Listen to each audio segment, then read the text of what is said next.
Egyptomania, the modern fabrication of ancient Egypt.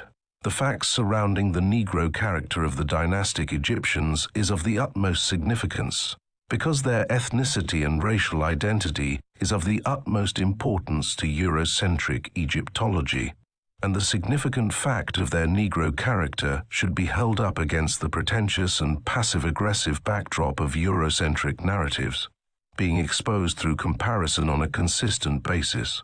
Attention to this salient reality should be insistent and brought to attention at every available opportunity so as to serve as a driving counterpoint to ever-present and covert Eurocentric deception.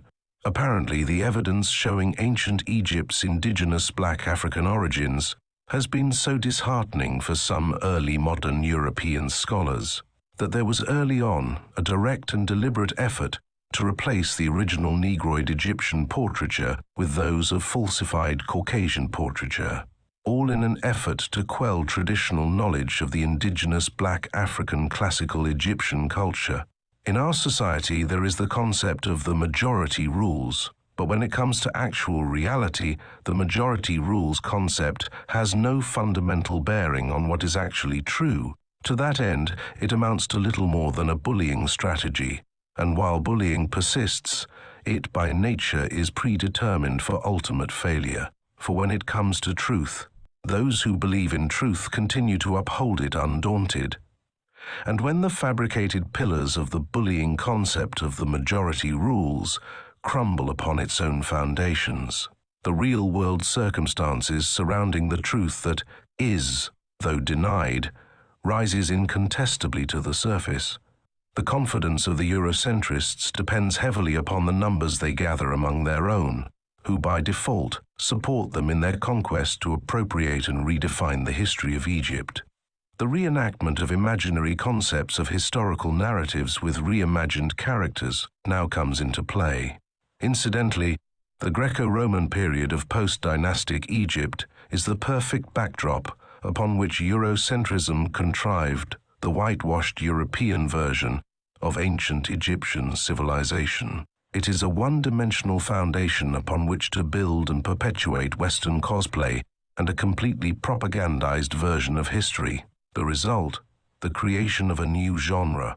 Only, this particular cosplaying effort insinuates with a vengeance the modern Western tradition of turning history upon its head, so to speak, by reimagining ancient dynastic Egypt as a fully Greco-Roman civilization. This mitigates any and all evidences of the true representation of indigenously recognizable artifacts, at least in the consciousness of those who are like-minded, making it more palatable for their sensibilities in dealing with the subject at all.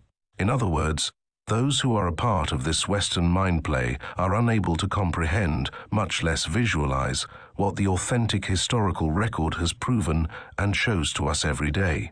Hence, the various misconceptualized representations in ethnic depictions and the staunch emergence of unfounded theories regarding ancient Egypt's geographical and cultural origins.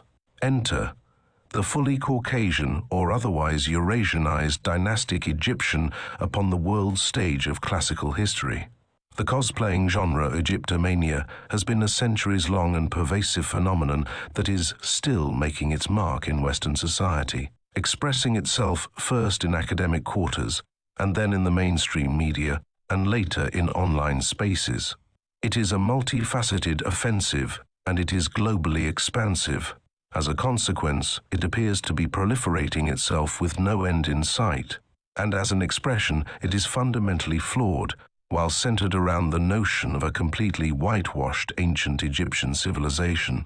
It relies entirely on this false belief being true. For them, this is the only acceptable version of history that their sensibilities can tolerate.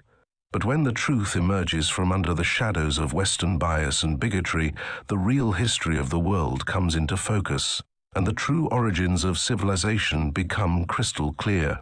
As a result, the profound impact of Africa and the global black world begins to unfold in our own rehabilitated sensibilities.